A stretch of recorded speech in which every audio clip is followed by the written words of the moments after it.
I am so excited to have this day finally arrive. This is my baby, really, and I am just thrilled to see it come together. It's so great to see that room filled with people typing away.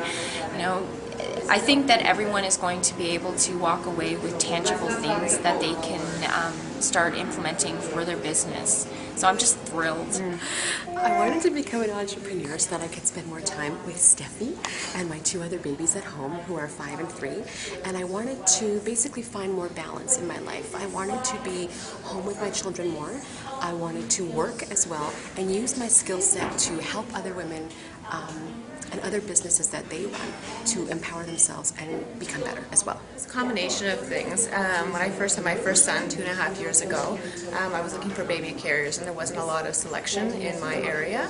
So, and around the same time he was about 6 months old, and I was looking for something to do to, you know, use my brain and the energy that I had.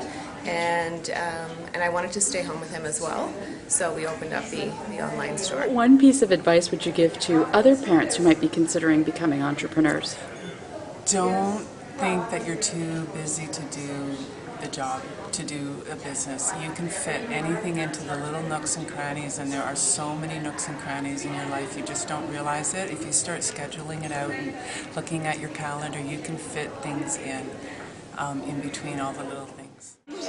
Just really go in with a solid plan and use that plan as a way to keep yourself focused. And try not to, they talk about looking at the shiny ball, try not to go where that shiny ball is sparkling and getting your attention, but really look at your plan, because you're the only person who can do that. And just one step at a time, have a plan laid out and stick to it.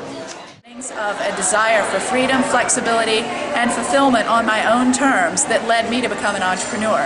So I became a certified life coach, and I learned a whole lot about myself in that process. It's a very eye-opening exploration. And as I started doing that, I started realizing I was very passionate about helping other moms figure out how to get the same fulfillment that I wanted for myself.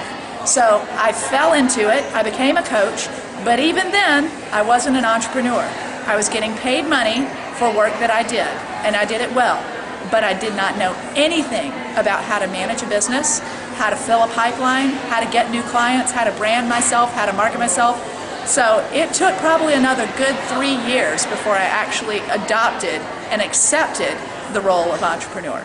One piece of advice, and that's, I wish someone gave it to me earlier, is when you're looking to either grow your business or start a business, is that as a business owner you need to constantly think about working on the business, not in the business. And that's a huge mistake I think a lot of entrepreneurs face, is that they're constantly working in the business and not thinking about the bigger picture or the strategy or how you want to evolve.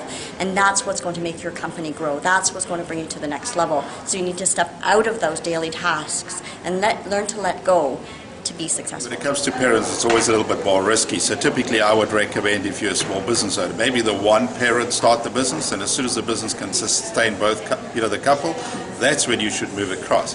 But I see more and more families getting into your own business. It's a very common thing in Canada. I find it really challenging to remind myself that I need to be present with my kids when I'm not working, and not look at my iPhone every 5 seconds and not think about solving problem X or what I want to do about Y, like to just be there while I'm there. Make sure that before you head out on your own that it's safe. And when I mean safe, not that your idea is safe, but that it's safe for your family.